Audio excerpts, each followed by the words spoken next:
Bien, hermano, vamos a comenzar con nuestro estudio bíblico de esta noche. Y hoy sí vamos a ir directamente al versículo 17 del capítulo 11 de Primera de Corintios, después de una extensa introducción acerca de esta ordenanza.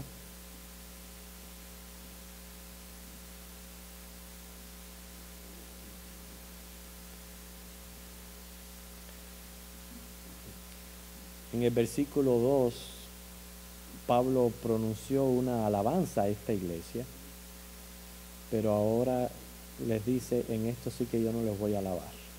O sea, les pronuncia censuras, y es por la manera en que ellos estaban llevando el culto público,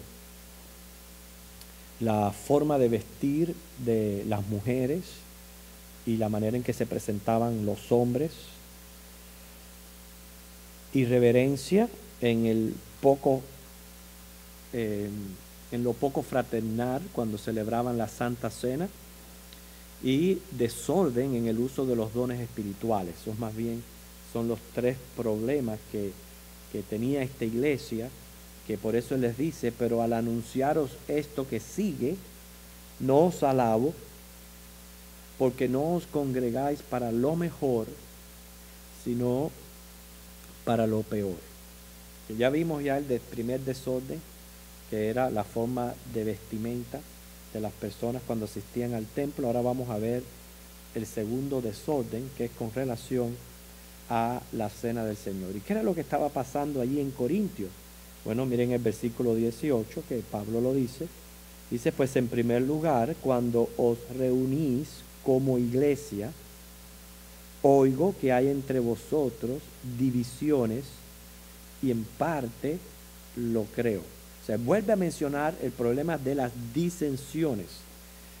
No solo se trataba del problema divisorio, que recuerdan al principio de la carta, cuando él también les dice que no debían estar siguiendo a hombres y estar formándose grupitos en la iglesia, diciendo que uno era de Apolo, que otro era de Pablo y otro era de Cristo, ¿se recuerda?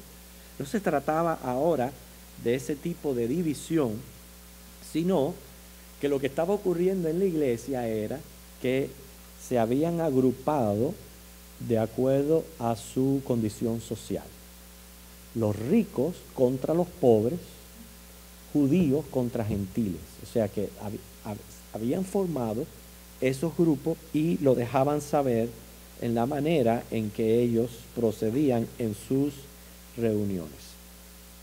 Disensión es la elección de una opinión diferente a la de la iglesia, o de una doctrina contraria a la escritura. Los hombres pueden tener discrepancias y pueden tener diferentes conceptos en diferentes cosas. ¿Por qué? Porque tenemos mentes diferentes, percepciones diferentes, y así somos los hombres. No vamos a poder nunca llegar a unir las mentes de las personas un 100%. Pero una cosa es que hayan discrepancia y otra es disensiones. Fíjense que es ya una opinión diferente a la que tiene la iglesia, o una doctrina contraria a la escritura. Si se trata de doctrina, ya es herejía. Pero cuando no estamos de acuerdo, ese es el problema, ¿verdad?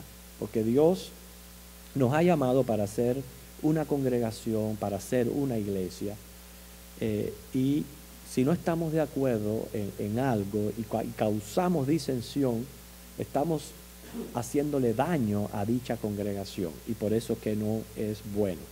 Pero me llama la atención que en el próximo versículo Pablo dice que era preciso que existieran estas disensiones. Fíjense, ¿por qué es preciso que entre vosotros haya disensiones, para que se hagan manifiestos entre vosotros los que son aprobados?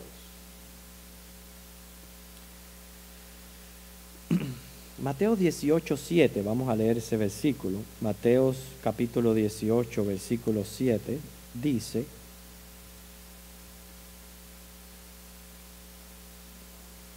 para nosotros poder tener un claro entendimiento de este versículo, porque si acabamos de decir que las disensiones no son buenas, que causan daño, ¿cómo ahora dice es preciso que hayan estas disensiones? Dice este versículo, y esas son palabras de Jesús: ay del mundo por los tropiezos, porque es necesario que vengan tropiezos, pero ay de aquel hombre por quien viene el tropiezo. Que vamos a ver por qué eran precisas las disensiones. Dios, hermanos, en ningún momento origina el mal. Los que damos origen al mal somos nosotros los hombres, definitivamente somos nosotros los hombres. Pero lo que hace la sabiduría infinita es sacar bienes del mal. Entonces tengan eso siempre pendiente a la luz de este versículo Mateo 18:7 que hemos acabado de leer. ¿Y por qué Pablo dice que eran precisas las disensiones? No pensemos de que Dios es el que origina las disensiones, porque no es la manera de interpretar el versículo. Las disensiones las originamos nosotros los hombres. Lo que hace Dios es sacar cosas buenas de los males, y por eso es que son precisas. Y lo especifica el mismo versículo. Dice que la razón es para que los que son probados se manifiesten. O sea, esta es la finalidad que Dios se ha propuesto al sacar de la aparición de tales disensiones. Hay veces que nos olvidamos que todo cristiano pasa por prueba de fe. Eso lo dice claro Primera de Pedro 1, del 5 al 9. Y dice que lo que hacen estas disensiones es manifestar los que son aprobados. Hay una diferencia entre ser aprobado y reprobado. Un aprobado es alguien que ha sufrido una prueba y la ha pasado. O sea, satisfactoriamente ha pasado esa prueba que ha ocurrido en su vida. Pero un reprobado es alguien que abandona la fe precisamente cuando pasa por tribulaciones. Nosotros sabemos que el Señor Jesús enseñó acerca de esto en la parábola de la semilla, ahí en Mateo 13, 21 al 22, donde dice que hay personas que cuando vienen las tribulaciones a su vida, lo que hacen es apartarse. Entonces, el aprobado, repito, pasa por la tribulación satisfactoriamente, permanece y fue aprobado, pero el reprobado no. El reprobado, cuando vienen las mismas tribulaciones, hace así y lo abandona. Quiere decir que cuando vienen disensiones y problemas que originamos nosotros mismos, lo que hace el Señor es manifestar los que están aprobados. Y hermanos, nosotros sabemos, muchos de nosotros tenemos años en el Evangelio, hemos pasado experiencias en iglesias tremendas, pero ¿qué pasa? Estamos hablando de problemas con pastores, problemas de divisiones, problemas graves, pero es todos esos problemas que han surgido en las iglesias han manifestado los aprobados, porque cuando vienen esos problemas o esas divisiones, el que no es de Cristo hace así y se va. Pero el que es de Cristo, lo que hace siempre, bueno, si no es en esa iglesia, busca otra iglesia, pero permanece en Cristo. Esos son los que salen aprobados. Entonces, muchas veces, todos estos problemas es preciso que pasen, pero no es porque sea bueno que pasen, sino simplemente para manifestar a aquellos que verdaderamente están en Cristo. Y las disensiones y los problemas los menciona ahora en el versículo 20. Vamos a ver específicamente qué estaba pasando en la iglesia de Corintio. Dice: cuando pues os reunís vosotros, esto no es comer la cena del Señor, porque al comer cada uno se adelanta a tomar su propia cena, y uno tiene hambre y otro se embriaga. Pues ¿qué? ¿No tenéis casas en que comáis y bebáis? o menospreciáis la iglesia de Dios y avergonzáis a los que no tienen nada. También viendo ahí ya los grupos que se habían levantado entre ricos y pobres. ¿Qué os diré? Os alabaré, en esto no os alabo. Así que yo me imagino una convocación a una cena, a una comida, un banquete donde cada cual traía algo para compartir. Y entonces los ricos no se sentaban con los pobres, porque a lo mejor los pobres no podían traer nada bueno, nada de eso. Eso dice que cuando, parece, yo no sé si oraban o no, pero cuando decían amén, eso era, sírvese quien pueda. Y dejaban atrás, o sea, se servían sin pensar en el que venía atrás. Muchas de esas personas eran pobres, y cuando decimos pobre en aquel tiempo, era que no tenían que comer. Y a lo mejor, cuando dice embriagarse, no solamente era emborracharse, sino en el sentido de la palabra, de repletarse, de llenarse ellos, cuando los de atrás tenían hambre y había escasez. Quiere decir, sus reuniones confraternales eran vulgares, desordenadas, y de fraternal no tenían nada. Y más que todo, que junto a esas comidas celebraban la Santa Cena. Ya nosotros estuvimos viendo que la cena fue instituida por Cristo. Él es el que invita a sus comensales a celebrarla en memoria de su muerte. Y estuvimos también viendo, según el capítulo 10, que es el capítulo anterior, los versículos 16 al 17, cómo la Santa Cena es una comunión con Cristo y es una comunión con la iglesia de Cristo. Entonces, lo que estaba pasando allí estaba muy lejos de ser una comunión, porque cada uno estaba procurando sus intereses y habían divisiones. Yo quiero tratar este tema de comidas fraternales porque se puede caer en dos extremismos, que es lo que siempre nosotros queremos evitar, siempre mantenernos en el medio, y un buen balance en nuestra vida para todo es bueno. Hablarles a aquellos que menosprecian estas comidas confraternales. Comer juntos como cristianos, como iglesia, ha sido siempre un acto de compañerismo y de hermandad cristiana.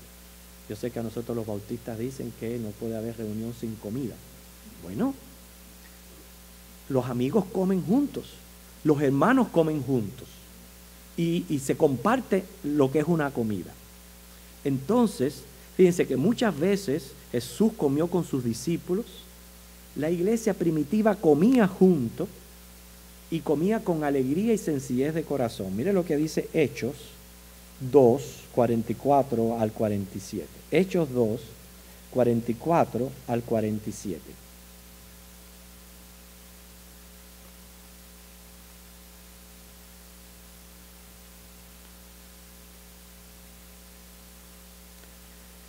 Todos los que habían creído estaban, ¿qué? Juntos. Tenían en común todas las cosas. Vendían sus propiedades, sus bienes, los repartían a todos según la necesidad de cada uno. Dice, perseverando, ¿qué? Unánimes, cada día en el templo, partiendo el pan en las casas, comían juntos, con alegría y sencillez de corazón. Entonces, en medio de esa coinonía de unanimidad y sencillez de corazón y alegría, dice que alababan a Dios, tenían favor en todo el pueblo, y el Señor añadía cada día a la iglesia los que habían de ser salvos. ¿Cómo no iban a adquirir favor ante el pueblo si los que eran invitados a esas reuniones se sentían bien, se sentían bienvenidos, se sentían alegres, y el Señor bendecía esa unidad? Ahora, donde hay hostilidad, donde hay disensiones, donde, como decía nuestra hermana en su devocional, si estamos sintiendo asperezas los hermanos unos con otros, bueno, ahí no hay unanimidad, ahí no estamos juntos, ahí no hay alegría, ni hay sencillez de corazón, porque muchas veces lo que estamos persiguiendo es nuestros intereses egoístas o defendiendo nuestro orgullo o parándonos en una postura, en una posición que nadie de ahí nos saca. Y eso, hermano, no es bueno. O sea, no es. O sea, cuando nos vamos a sentar a comer, nos sentamos a comer sabiendo que a nosotros estamos unidos por los lazos de la hermandad en Cristo. Nadie está obligado a participar de estas reuniones confraternales de la iglesia, pero son muy saludables, son bíblicas y son buenas.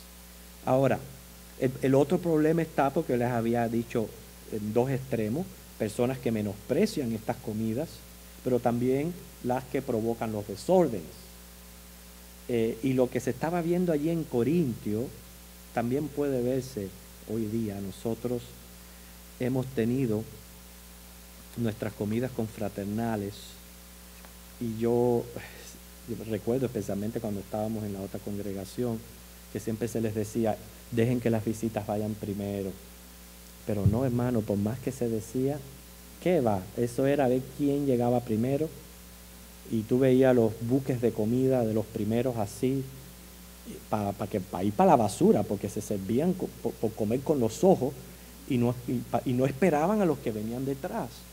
Si hay pollo, jamón y carne, Señor, coge pollo, déjale el jamón y la carne a los que vienen detrás. Pero no, yo quiero jamón, yo quiero pollo, yo quiero carne, yo quiero todo lo que hay, yo lo quiero probar todo. ¿Y los que vienen detrás qué? O sea que lo que estaba pasando en Corinto, hermanos, no sigue pasando, y es lo que nosotros tenemos que, como iglesia, mejorar para procurar el agrado de Dios. Imagínense que a estas comidas ellos le llamaban nuestros ágapes. Así le llamaban. Ágape significa fiestas de amor. Y miren qué clase de amor.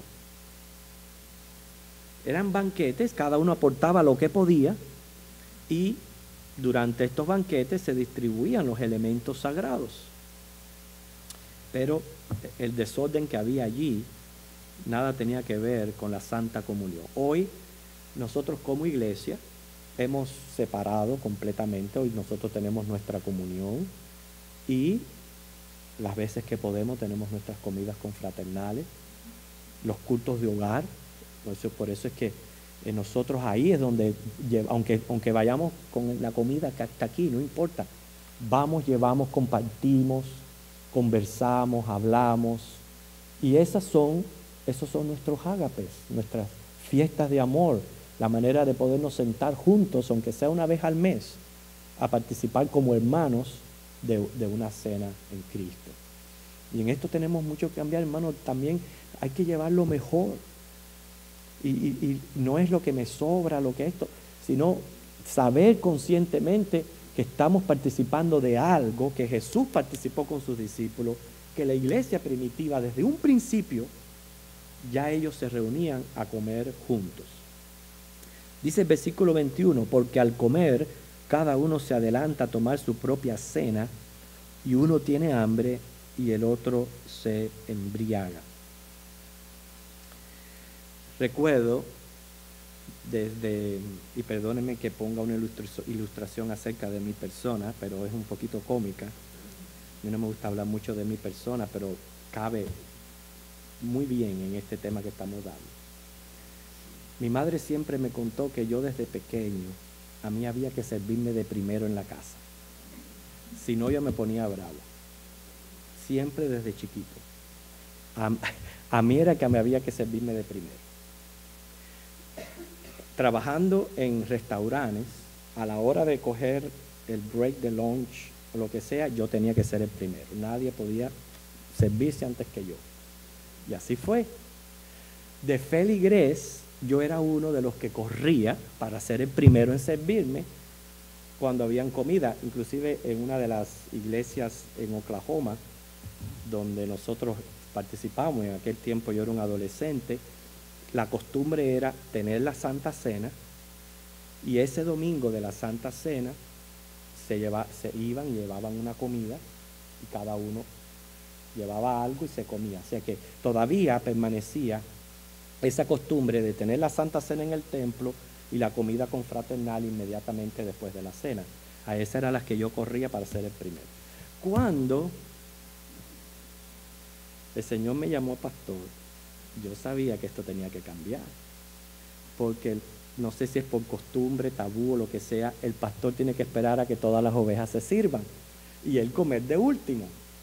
Yo dije, bueno, esto para mí va a ser un problema de adaptación grande, porque mi indicio es servirme y a veces me deslizo porque están las comidas y yo veo que nadie se sirve y digo, bueno, pues si nadie se sirve yo me voy a servir y me lanzo. Pero dije, no, yo esto lo tengo que resolver. Y la manera de que yo lo resuelvo, hermano, es que yo llego a las comidas ya lleno ya. Mire, como en mi casa, paso por un McDonald's, me como un hamburger, lo que sea, pero llego a las comidas lleno y al llegar lleno ya no tengo que preocuparme si soy el primero o soy el último. Es algo cómico, pero tiene que ver con lo que estamos tratando aquí, de que en nuestras comidas confraternales debemos siempre esperar unos por otros y no ser tan egoístas a la manera de servirnos. Bueno, ese es el problema grave que estaba ocurriendo aquí. Los ricos iban, dice, avergonzaban a los pobres, o sea, no se sentaban con ellos, no se incluían con ellos, se servían hasta embriagarse y no pensaban en los demás. Y en esa condición, entonces se sentaban a tomar los elementos. ¿Qué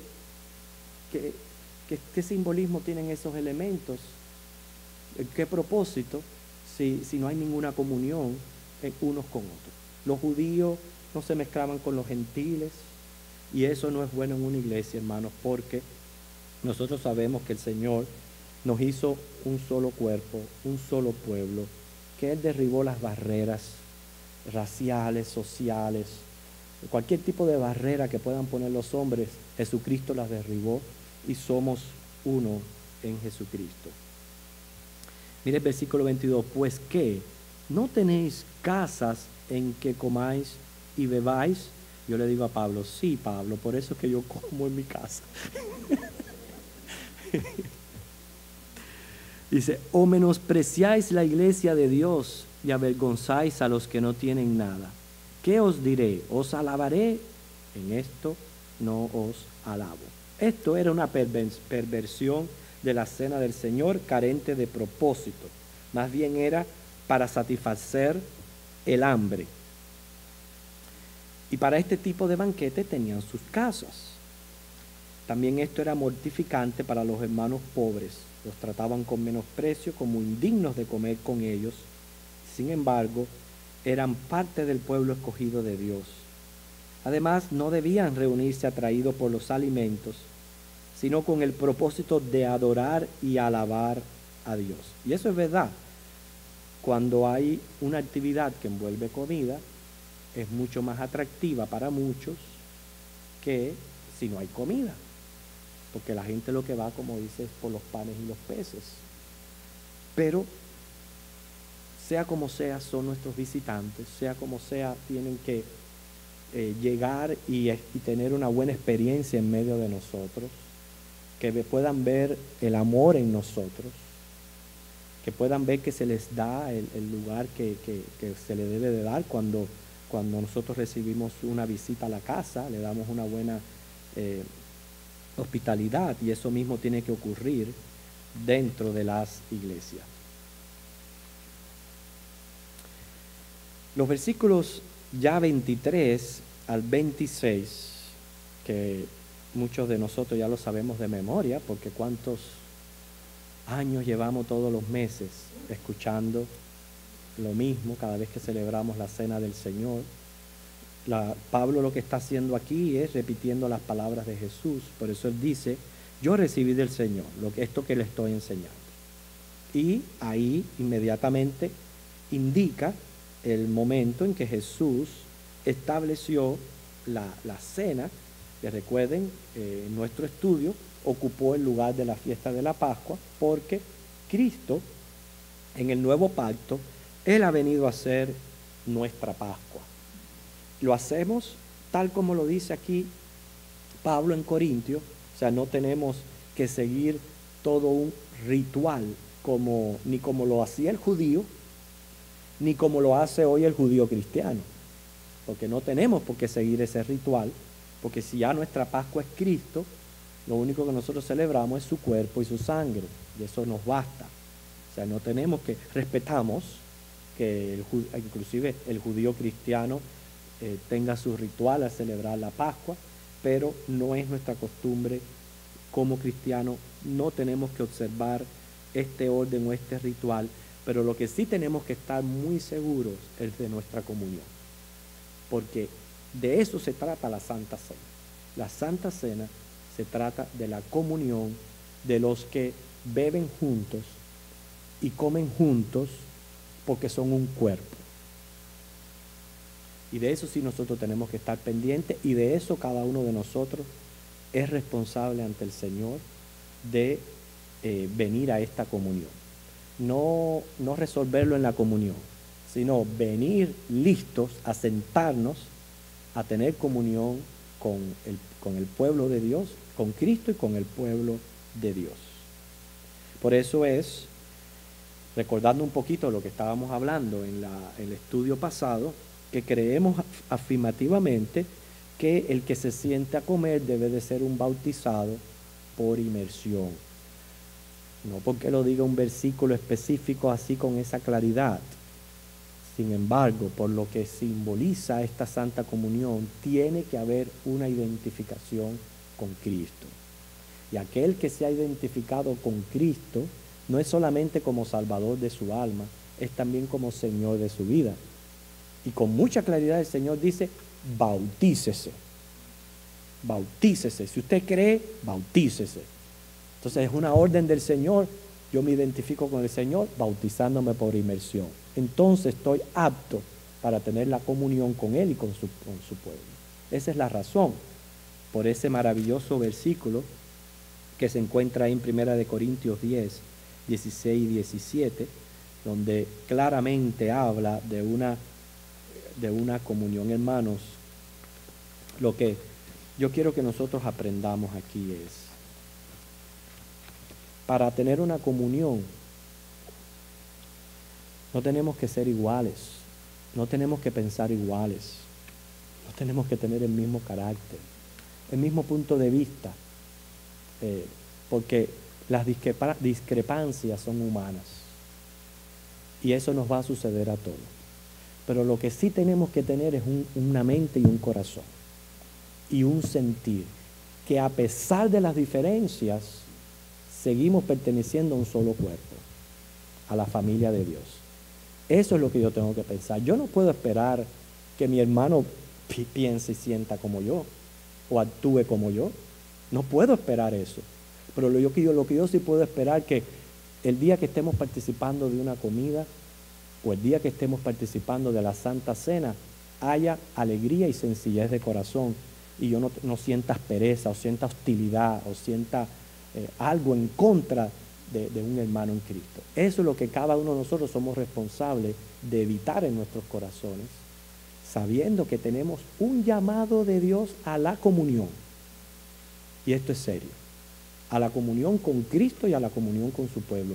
Y cada cual tiene que trabajar para esta comunión y para esta unidad de acuerdo a su carácter y su temperamento. A algunos les va a ser más fácil, porque hay gente que son como, no sé, como un pedazo de pan que nunca matan ni una hormiga, y a lo mejor les es más fácil mantener una comunión. Hay otros que son un poquito más fuertes de carácter. Bueno, a lo mejor esos tienen que trabajar un poquito más, pero unos y otros, el caso es que cuando nosotros nos congreguemos a comer o a participar de la comunión, que recibamos alabanza del Señor. Qué feas estas palabras que Pablo tuvo que dirigir a esta iglesia. Lo que están haciendo yo no los alabo. Fíjense, los alabé al principio porque se acordaban de él, los sostenían financieramente. Pero en lo que está ocurriendo en la iglesia no os alabo, dice Pablo. Yo no los alabo en esto. Entonces, ¿estamos procurando el agrado de Dios o qué? Bueno, si estamos procurando el agrado de Dios, tenemos que tener un solo sentir, un solo corazón, como el ejemplo que nos dio la iglesia primitiva y lo que nos pide la Biblia. Que el Señor les bendiga.